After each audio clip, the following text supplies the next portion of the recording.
ప్రార్థిస్తుందండి. ప్రియ పరలోకమందున మా కన్న తండ్రి, ఈ ఉదయకాల సమయంలో తండ్రి మేమందరూ తండ్రి సంగమగా కూడుకుంటున్న తండ్రి, మీరు మా జీవితాల్లో చేసిన అద్భుత మేలను బట్టి మీకే కృతజ్ఞతాస్తుతులు చెల్లిస్తున్నాం తండ్రి. మహాప్రభువ, ఈ ఉదయకాల సమయంలో తండ్రి మీ పిల్లలకు తండ్రి తిమోతి మొదటి పత్రికను వివరించుండగా తండ్రి తగిన జ్ఞానాన్ని నాకు ఇవ్వండి తండ్రి. వినే మీ పిల్లలు తండ్రి అర్థం చేసుకుని మంచి మనసును ఇవ్వండి తండ్రి. ఈ పత్రికను విని తండ్రి పరీక్షలో తండ్రి అందరూ మంచిగా బాగా రాయడానికి మీ ప్రతి ఒక్క బిడ్డకు సహాయం దయచేయమని తండ్రి. త్వరలో ఉన్న క్రీస్తు ప్రభువులో పేరట అడిగి వేడుకుంటున్నాను మా కన్న తండ్రి. ఆమేన్. ప్రభునామను బట్టి మీ అందరికీ వందనాలండి. ఏమండి, ఈరోజు మదర్స్ డే అండి. Mother's day. మదర్స్ డే అంటే మాతృ దినోత్సవం, అంటే తల్లిల రోజు. ఒక తల్లి తన పిల్లవాడు పుట్టినప్పటి నుంచి చాలా ఇబ్బందులు పడుతుందండి. తండ్రి ఉండడానికి తండ్రి కన్నా తల్లి కష్టాలు ఎక్కువండి. పిల్లవాడు కానీ పిల్ల కానీ పుట్టినప్పుడు రాత్రి అంతా మేలుకొని ఉండాలండి.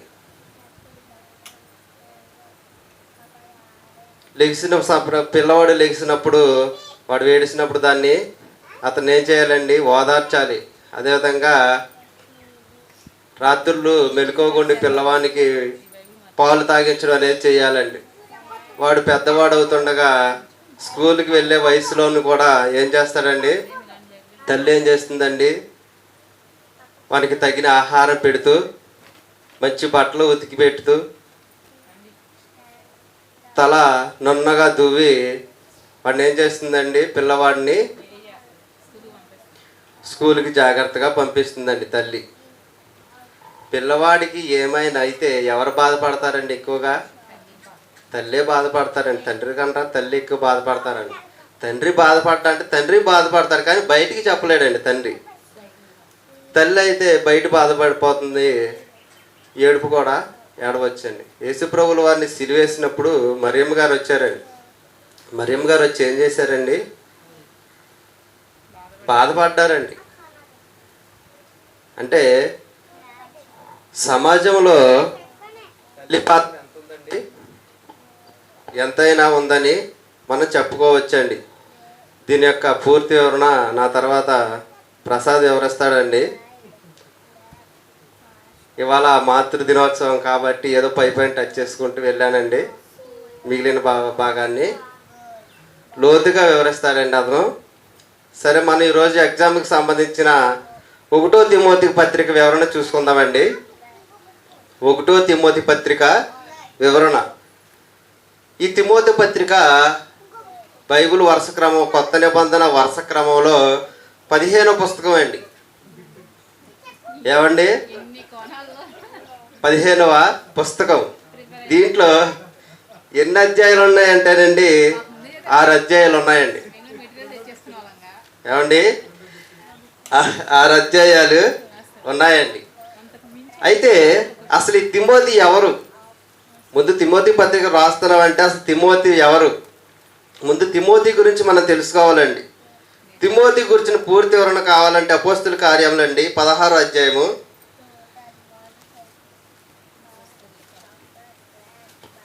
16వ అధ్యాయం అండి. మొదటి నుంచి అండి. పౌలు దెర్బేకును లుస్త్రాకును వచ్చెను. అక్కడ తిమోతి అని ఒక మనుష్యుడు ఉండెను. అతడు విశ్వసించిన ఒక యూదురాలు కుమారుడు. తల్లి ఎవరండి? యూదురాలు. అతని తండ్రి గ్రీసు దేశస్థుడు, అంటే అన్యుడండి. అతడు లుస్త్రాలోని ఇకోనియాలో ఉన్న సహోదరులు మంచి పేరు పొందినవాడు. ఇప్పుడు ఇతని తల్లిదండ్రులు ఎవరండి? యూదురాలు తల్లి, తండ్రి గ్రీకు దేశస్థుడు. తల్లి పేరండి యునీకే. ఇది మనకి ఎక్కడ ఉంటుందంటే 2వ పత్రికలో వస్తుందండి. తిమోతి 2వ పత్రికలో తల్లి పేరు వస్తుందండి. అయితే తిమోతి తల్లిదండ్రులు ఎవరండి అంటే తల్లి యూదురాలు అంటే విశ్వాసురాలు, తండ్రి గ్రీకు దేశస్థుడు. తల్లి పేరు ఏంటంటే యునికే.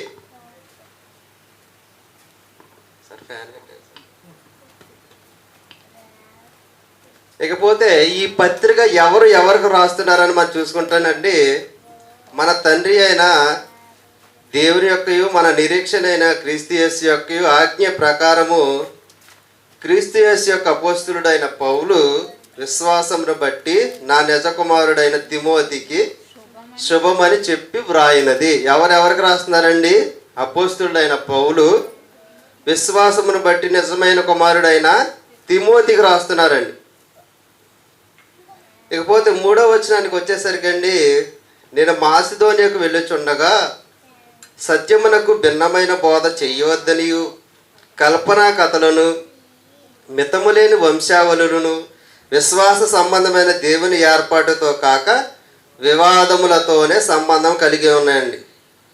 ఏమండి, సంఘంలో ఎలాంటివి ఉన్నాయండి? వివాదాలతో సంబంధం కలిగి ఉన్నవి ఏమేంటంటే, వీటి జోలికి వెళ్తే వివాదాలు వచ్చేస్తాయండి. వీటి జోలికి వెళ్తే వివాదాలు అనేవి వస్తాయి. అవి ఏంటంటేనండి, సత్యమునకు భిన్నమైన బోధ అండి. ఏమండి, సత్యమునకు భిన్నమైన బోధ. ఇంకోటి ఏంటంటేనండి, కల్పనా కథలు. కల్పనా కథలు అంటే అండి, లేనిపోయిన వాటిని కల్పించడం. కల్పనా కథలు అంటే కల్పించి చెప్పే కథలు. మితము లేని వంశావళులు. ఈ 3 ఏంటంటేనండి, విశ్వాస సంబంధమైనవి కావంటండి. ఇవి విశ్వాస సంబంధమైనవి కావు, దేవుని ఏర్పాటుతో వచ్చినవి కాదండి. ఇవి దేనితో వచ్చినవి అండి? వివాదంతో వచ్చినవండి. కాబట్టి దీన్ని లక్ష్య పెట్టవద్దని చెప్తున్నారండి పౌలు గారు. ఎవరికండి? మీరు ఆన్సర్ చెప్తూ ఉండాలండి, అంటే అప్పుడే మీరు నాకు కనెక్ట్ అయినట్టండి. ఏమండి, ఇది పరీక్షకి చాలా ఇంపార్టెంట్ కాబట్టి మీరు చెబుతుంటే నాకు ఇంకా ఉత్సాహం కలుగుతుందండి. ఇక్కడ ఇదే ఆన్సర్కి 2 ప్రశ్నలు ఇచ్చారండి మనకి. వివాదంతో సంబంధం కలిగి ఉన్నవి ఏమైనా ఒక ప్రశ్న ఇచ్చారండి. 2వ ప్రశ్న ఏమన్నారండి? వేటిని లక్ష్య పెట్టకూడదని పౌలు తిమోతికి చెప్పారండి. 2 ప్రశ్నలు ఇచ్చారండి. ఈ రెండింటికి ఒకటే ఆన్సర్ అండి. ఏమండి, అయిపోయిన తర్వాత 5వ వచనం అండి, ఉపదేశ సారం ఏదనగా పవిత్ర హృదయము నుండి మంచి మనస్సాక్షి నుండి నిష్కపటమైన విశ్వాసం నుండి కలుగు ప్రేమయే. ఉపదేశ సారం, ఉపదేశించాల్సిన సారం ఏంటంటే పవిత్ర హృదయం ఉండాలంటండి. అదేవిధంగా మంచి మనస్సాక్షి అండి. నిష్కపటమైన విశ్వాసం. నిష్కపటం అంటే కపటం లేనిది, హృదయంలో కపటం లేనిది. ఏ కపటం లేని విశ్వాసం నుండి కలుగు ప్రేమ అంటే ప్రేమతో బోధించాలంటండి. ఏమండి, సంఘంలో బోధ చేసేటప్పుడు, ఉపదేశించేటప్పుడు ఎలా ఉండాలంటండి, ఇవి 3 బేస్ చేసుకుంటూ ప్రేమతో వాక్యాన్ని బోధించాలి అని పౌలు గారు తిమోతికి చెప్పడం అనేది జరుగుతుందండి. తర్వాత కింద వచ్చినండి, కొందరు వీటిని మానుకొని తొలగిపోయి తాము చెప్పు వాటినైనను నిశ్చయమైనట్టు రూఢిగా పలుకు వాటినైనను గ్రహింపకపోయినను ధర్మశాస్త్ర ఉపదేశకులై ఉండగోరి నిష్ప్రయోజనమైన ముచ్చట్లు తిరిగారంటండి. ధర్మశాస్త్ర ఉపదేశకులై ఉండగోరి దేని వైపు తిరిగారనుకోండి, వచ్చింది అనుకోండి, ధర్మశాస్త్ర ఉపదేశకులై ఉండగోరి దేని వైపు తిరిగారని వచ్చింది అనుకోండి, నిష్ప్రయోజనమైన ముచ్చట్ల వైపు తిరిగారని రాయాలండి మనం. ఏమండి, అదేవిధంగా అయినను శ్రీమంతుడకు దేవుడు. శ్రీమంతుడు ఎవరు? దేవుడు. నాకు అప్పగించిన ఆయన మహిమ గల సువార్త. పౌలు గారికి అప్పగింపబడిన సువార్త ఏదండి? మహిమ గల సువార్త. చదువుకున్నాం కదండి. మహిమ గల సువార్తను అప్పగించాడు. ఎవరు అప్పగించారండి? దేవుడు. ఆయన మహిమ గల సువార్త అంటే ఆయన అంటే అక్కడ దేవుడండి. అప్పగించెను. ఇకపోతే కింద దానికి వచ్చేసరికి ధర్మశాస్త్రం అనేది ఎవరికి ఇవ్వబడింది అక్కడ చెప్పడం జరుగుతుందండి. ధర్మశాస్త్రము ధర్మ విరోధులకును, అవిధేయులకును, భక్తిహీనులకును, పాపిష్టులకును, అపవిత్రులకును, మత దూషకులకును, పితృహంతకులకును, మాతృహంతకులకును, నరహంతకులకును, వ్యభిచారులకును, పురుష సంయోగులకును, మనుష్య శౌరులకును, అబద్ధికులకును, అప్రమణికులకును, హితబోధకు విరోధమైన వాడు మరి ఎవడైనను ఉండిన ఎడల అట్టి వానికి నియమింపబడిన కానీ నీతిమంతుడికి నియమింపబడలేదని ఎవడైనను ఎరిగి ధర్మానుకూలంగా దానిని ఉపయోగించిన ఎడల ధర్మశాస్త్రం మేలైనదని ఎరుగుదుము. ఏమండి, ఇక్కడ 15 లక్షణాలు ఉన్నాయండి. ధర్మశాస్త్రం ఎవరికి ఇవ్వబడిందంటే ఈ 15 లక్షణాలండి. అంటే ఒక మాటలో చెప్పుకోవాలంటే భక్తిహీనులు అంటే విశ్వాసం నుండి తొలగిపోయిన వారుగా చెప్పుకోవచ్చండి. ఏమండి, 15 లక్షణాలు ఉన్నాయండి.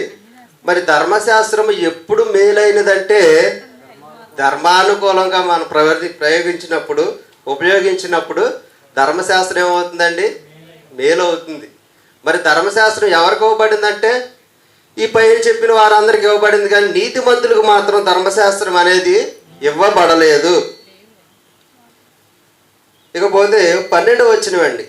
పూర్వము దూషకుడను, హింసకుడను, హానికరుడైన నన్ను తన పరిచర్యకు నియమించి నమ్మకమైన వానిగా ఎంచినందుకు నన్ను బలపరిచిన మన ప్రభువైన క్రీస్తు యేసుకు కృతజ్ఞుడై ఉన్నాను.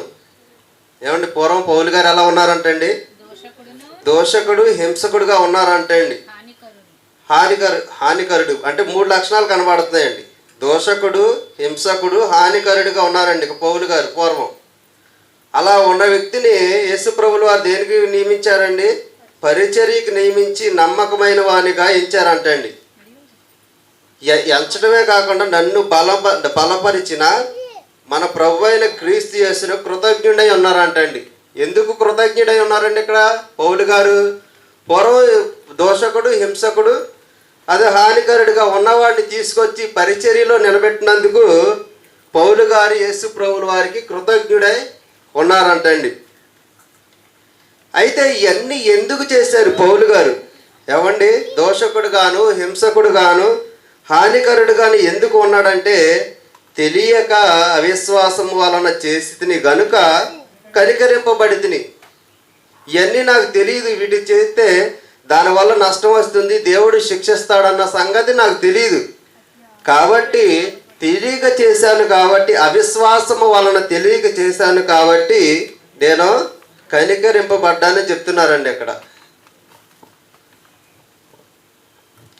మరియు మన ప్రభు యొక్క కృపయు క్రీస్తు యేసునందున్న విశ్వాసమును ప్రేమయు అధికముగా విస్తరించెను.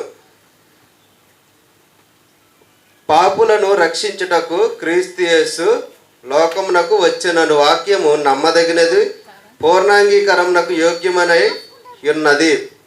ఏమండి, ఏ వాక్యము నమ్మదగినది, పూర్ణాంగీకరణ యోగ్యమైనదంటే పాపులను రక్షించుటకు క్రీస్తు యేసు ఈ లోకమునకు వచ్చాను.